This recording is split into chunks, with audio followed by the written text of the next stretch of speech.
Am I the a-hole for telling my sister she could have dated the guy she liked had she not been such a misogynistic pick-me? My 20F sister Kim and I are identical twins. We were very different growing up and still are. I hate to say this, but Kim is the definition of a pick-me girl, always spewing misogynistic nonsense on how women are weak and should abide to men. How she's so short and petite so she can't do anything on her own without a big strong man around.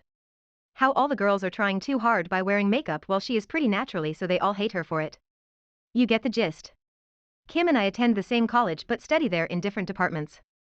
In one of my classes there is this guy named Dave. Dave is your typical handsome frat boy that most girls in our college have a crush on, including Kim. Over the summer I've started working in a small coffee shop near campus to earn some extra cash. During that time Dave became a frequent customer there and was pretty friendly toward me since he recognized me from class. After a while he admitted that he's attracted to me and asked me out so we can get to know each other. Knowing that Kim liked him, I decided to reject Dave and instead offered to set him up with her. We are identical, so if he asked me out based on attraction it really shouldn't matter. Dave agreed and I gave him my sister's number.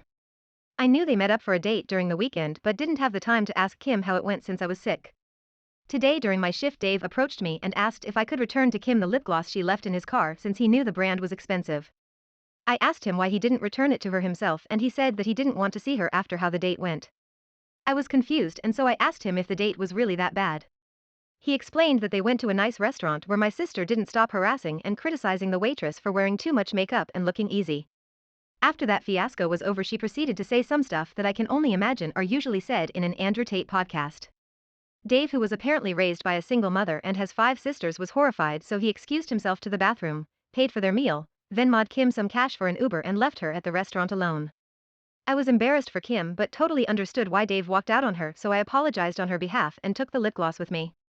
I returned it to her 2 hours ago and she didn't stop complaining on how awful Dave was, how he wasn't a real man since real men usually like when she brings up how women are inferior to them.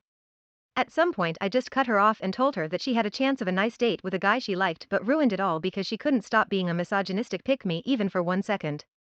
I'm now back at my apartment and Kim hasn't stopped texting me demanding I apologize, but I don't feel like it. Am I the a-hole? Update. I would like to start this off by saying that although I don't agree or excuse Kim's actions, I do understand that they come from a place of insecurity. And although I knew her obsession over male validation was not normal, I didn't understand the severity of it until now. I've talked with our parents and they both agreed based on what I told them that we'll try to convince Kim to attend therapy after the holidays. I'm not she'll agree, but it's worth a shot. I ended up getting Dave's phone number from a classmate of ours. I've sent him a text apologizing again for what went on and thanked him for still paying for my sister's meal and making sure she had a way to get home safely. We talked a bit more, one thing led to another and we agreed to meet up for lunch next week after class. I don't know if I should consider this a date or not since we didn't label it as such, but I think I'll just meet him there and see how it goes. I told Kim about it and to say she was pissed would be an understatement. She called me a horrible sister for agreeing to meet a guy who publicly humiliated her by leaving her alone at the restaurant. I retaliated by reminding her that she was the one who embarrassed him first by causing a scene in public. She was also the one who said that he's not manly enough for her and lost all interest, so she can't say she has a claim to him. After calming her down she agreed with me and said that a female like her deserves a manlier alpha male. Yes, I know this sounds super cringy.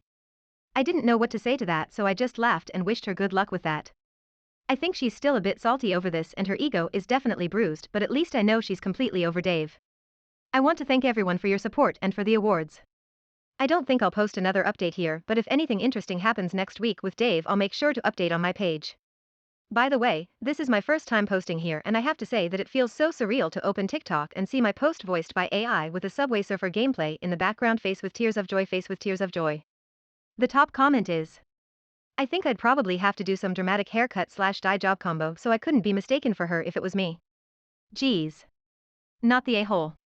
The second comment is, not the a-hole. Your sister is allowed to have outdated and toxic beliefs, but she needs to realize in the year of Our Lady Dolly Parton, 2022, a lot of people aren't going to agree with those things. You told her the truth, you can't control how she responds to the truth. I personally wouldn't apologize, but this is your life and she's your twin.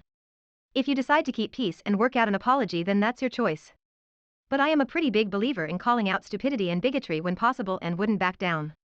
I kinda hope this knocks her down a few pegs and brings her into the real world for your sake and hers. The third comment is, not the a-hole, good on Dave. Maybe you should give him a shot? LOL.